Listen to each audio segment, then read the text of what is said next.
Saludos a todos. Cuidado respiratorio neonatal y COVID-19. El pasado 2 de mayo, en las publicaciones en línea del American Journal of Perinatology, se publicó con acceso libre el siguiente artículo de revisión: COVID-19 y cuidado respiratorio neonatal, evidencia actual y enfoque práctico. Wissam Shalish, de la División Neonatal del Centro Médico de la Universidad McGill en Montreal, Canadá, y otros colegas médicos de Canadá, Estados Unidos e Italia, describieron lo siguiente. En los primeros días de mayo del 2020, la Organización Mundial de la Salud ha reportado poco más de 3.5 millones de personas, incluyendo miles de trabajadores de la salud, infectados con COVID-19 en todo el mundo. En muchas unidades neonatales han surgido muchas preguntas relacionadas con la población de recién nacidos, particularmente con respecto a su cuidado respiratorio. ¿Cuáles son las posibilidades de transmisión vertical del virus y cómo debe manejarse el bebé durante el periodo posparto inmediato? ¿Cuál es el manejo óptimo de un bebé prematuro nacido de una madre con SARS-CoV-2 positivo que requiere asistencia respiratoria inmediatamente después del nacimiento? ¿Cómo deben protegerse los trabajadores de la salud? ¿Cuál es el enfoque óptimo para el manejo de un bebé extremadamente prematuro que ya tiene CPAP y que desarrolla signos y síntomas sospechosos de COVID-19? ¿Puede este paciente ser manejado de manera segura con apoyo no invasivo? Y si el paciente se deteriora, ¿son seguros los procedimientos como la ventilación con máscara o la aspiración profunda, o se debe intubar al bebé de inmediato? En total, estos escenarios han creado una tremenda confusión entre los trabajadores de la salud neonatal. No se pueden extrapolar las recomendaciones actuales en adultos a los recién nacidos, dada su fisiología respiratoria notablemente diferente y el curso mismo de las enfermedades en este grupo. Los autores crearon un grupo de trabajo ad hoc para desarrollar pautas sobre el cuidado respiratorio neonatal durante el brote de COVID-19.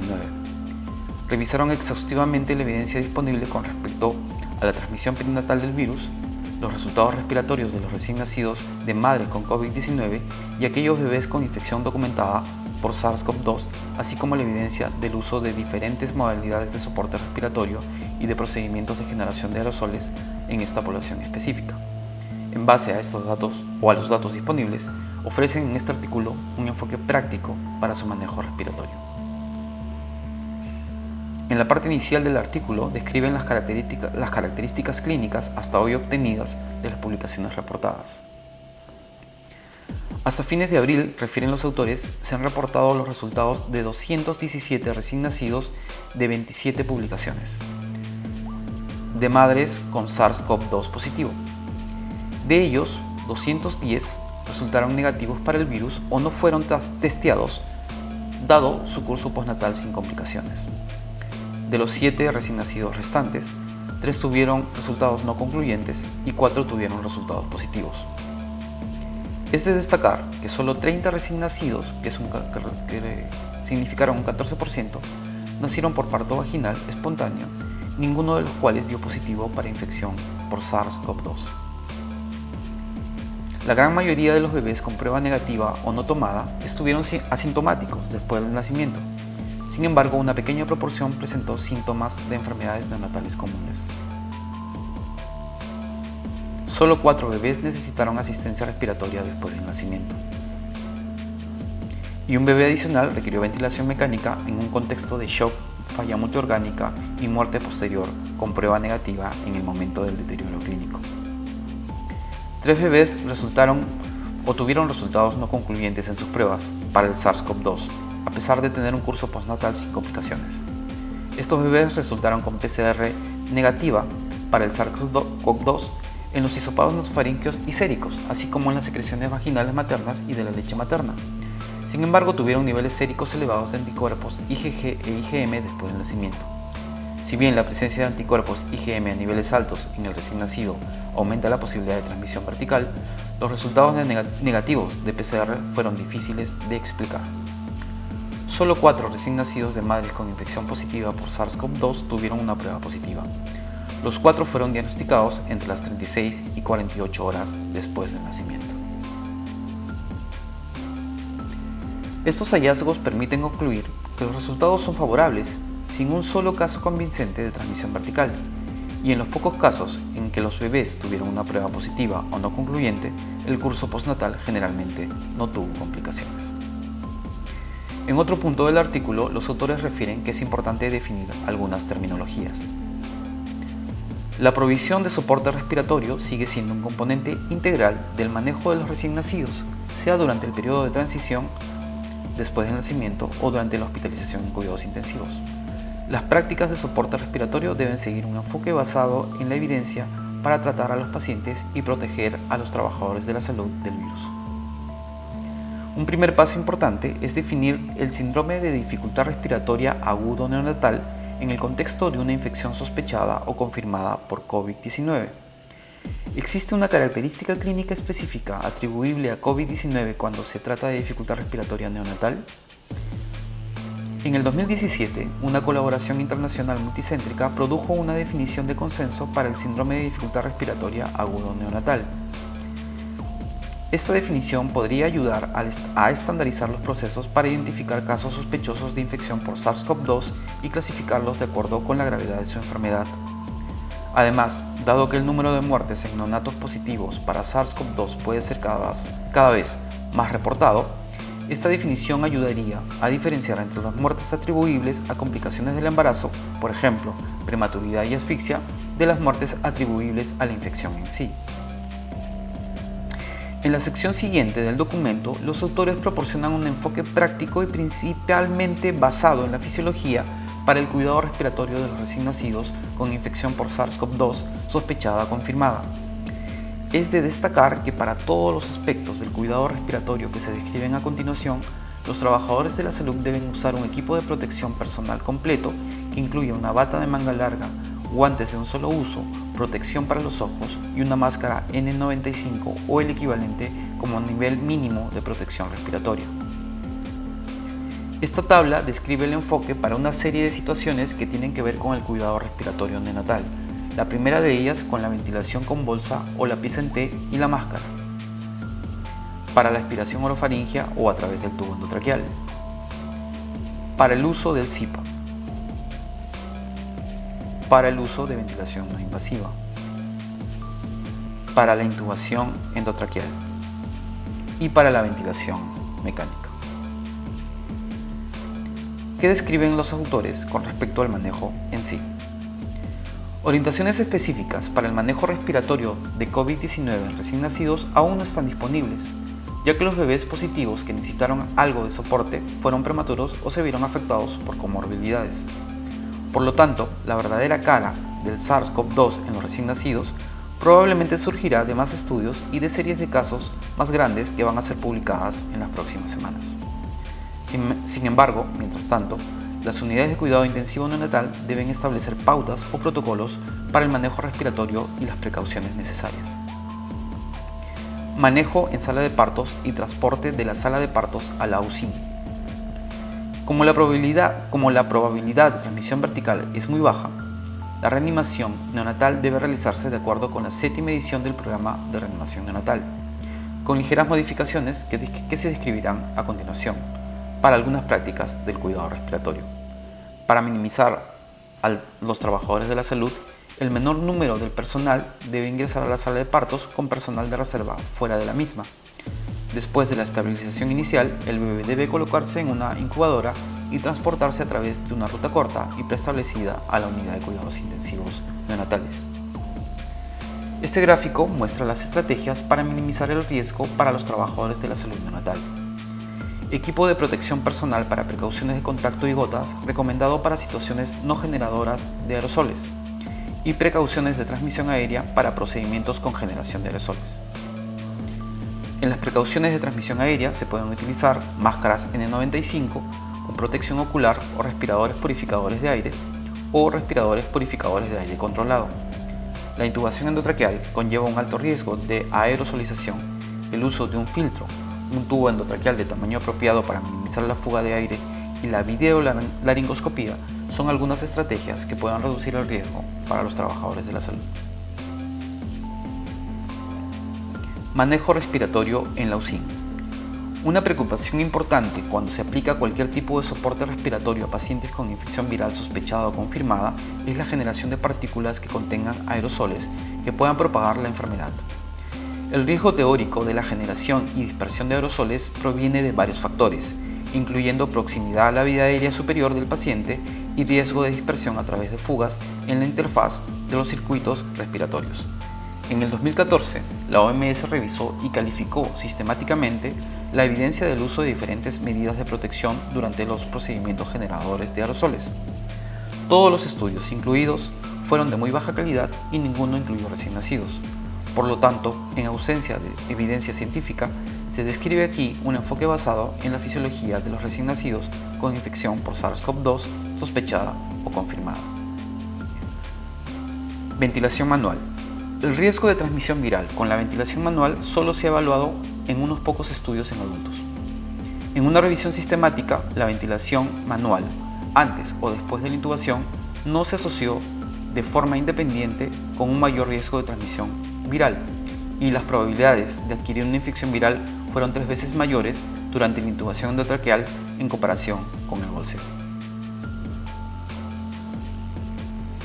Siguiendo con la ventilación manual, en una serie de experimentos fisiológicos, Chan y colaboradores programaron un simulador de adultos para imitar la gravedad de lesión pulmonar.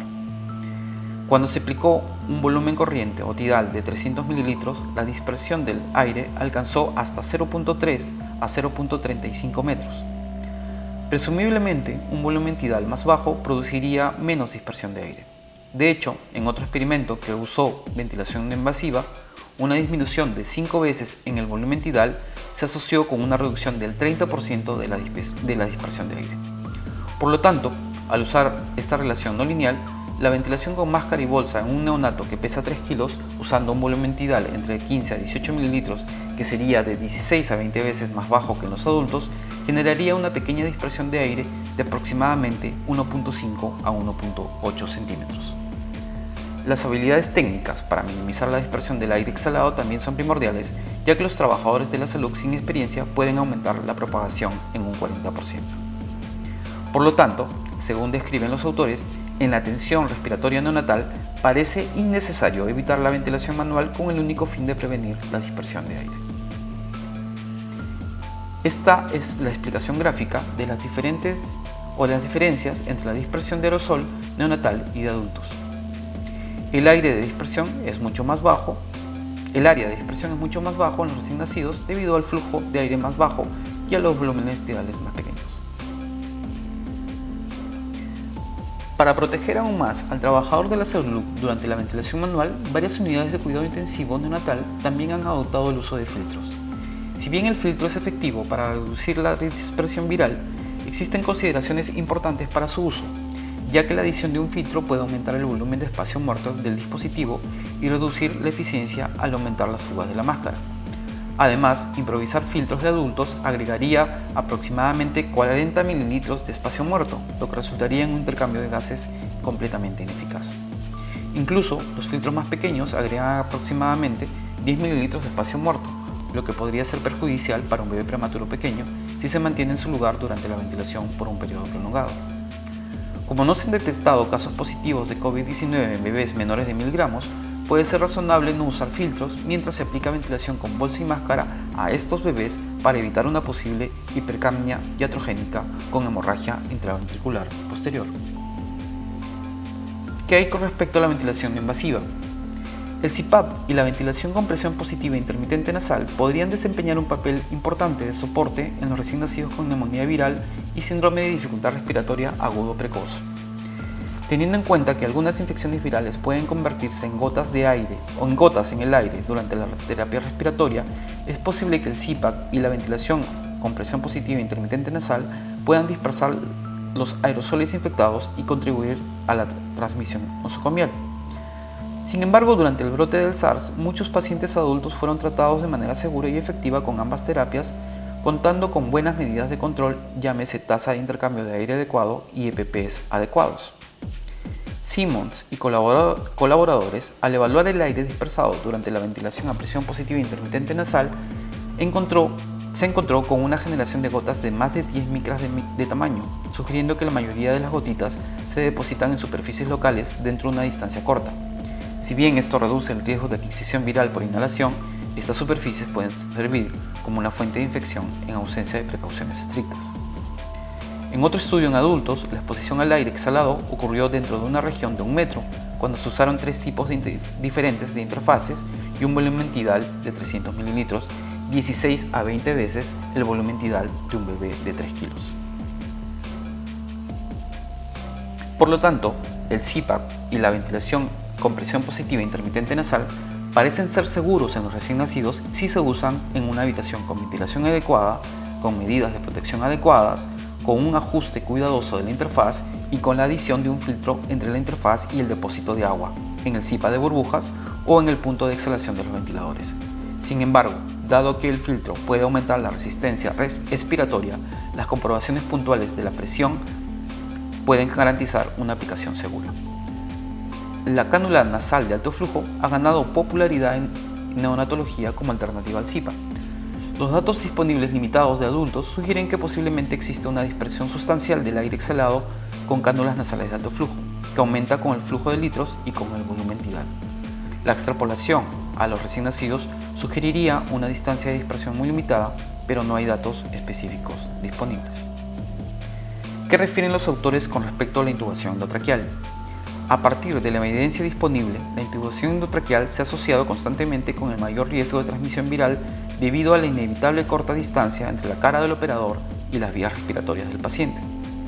Recientemente, un estudio en influenza confirmó que solo la broncoscopía y la intubación fueron procedimientos generadores de aerosoles significativos.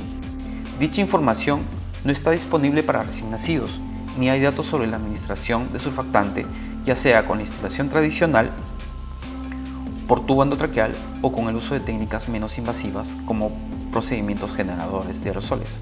Por lo tanto, debido al riesgo potencial de transmisión, la intubación endotraqueal debe ser realizada por proveedores calificados que usen equipo de protección personal completo y se debe usar un tubo endotraqueal de tamaño apropiado para evitar fugas excesivas. Con respecto a la ventilación mecánica, los bebés con infección sospechada o confirmada por SARS-CoV-2 que requieran ventilación mecánica deben colocarse bajo precauciones de aislamiento. Los recién nacidos generalmente se intuban con tubos endotraqueales sin CAF. Esto puede provocar fugas alrededor del tubo y crear dispersión de aerosol. Sin embargo, debido al pequeño volumen tidal utilizado, la magnitud de la dispersión es probablemente menor. Además, se debe usar un circuito cerrado de aspiración por tubo endotraqueal y colocar un filtro en la rama exhalatoria, nunca entre el adaptador del circuito y el tubo endotraqueal. No hay datos claros para respaldar ningún modo ventilatorio específico para tratar la neumonía viral o el síndrome de dificultad respiratoria agudo en recién nacidos o disminuir la dispersión de aerosoles. Finalmente, la ventilación de alta frecuencia parece ser segura como se investigó en un estudio en adultos. Sin embargo, debe tenerse en cuenta que mientras que con la ventilación convencional los gases exhalados salen a través de la rama expiratoria y por lo tanto pueden ser capturados por un filtro, durante la ventilación oscilatoria de alta frecuencia con el sensor MEDIX 3100 por ejemplo, los gases exhalados son expelidos directamente al ambiente. Para concluir, después de presenciar más de 3 millones de casos de COVID-19 en todo el mundo, la proporción de neonatos con la enfermedad es extremadamente baja. Además, la COVID-19 neonatal parece ser adquirida postnatalmente y asociada con resultados respiratorios favorables. Por estas razones, la provisión del cuidado respiratorio en los recién nacidos debe continuar de acuerdo con los estándares actuales y se deben evitar cambios importantes en la práctica para minimizar el daño. Sin embargo, para proteger a los trabajadores de la salud de casos sospechosos o confirmados de infección neonatal por SARS-CoV-2, es fundamental implementar de manera sistemática prácticas respiratorias seguras, incluyendo el aislamiento adecuado del paciente, el equipo de protección personal óptimo y el uso de filtros en las ramas expiratorias de cualquier dispositivo respiratorio. Por último, la información está cambiando rápidamente y los médicos deben estar atentos a las actualizaciones a medida que evoluciona el estado del conocimiento. Espero que el artículo aquí resumido les parezca de mucho interés. La publicación, repito, es reciente, del 2 de mayo pasado, está en línea y de acceso libre en la página del American Journal of Perinatology. Dejaré en la descripción los enlaces correspondientes. Saludos a todos.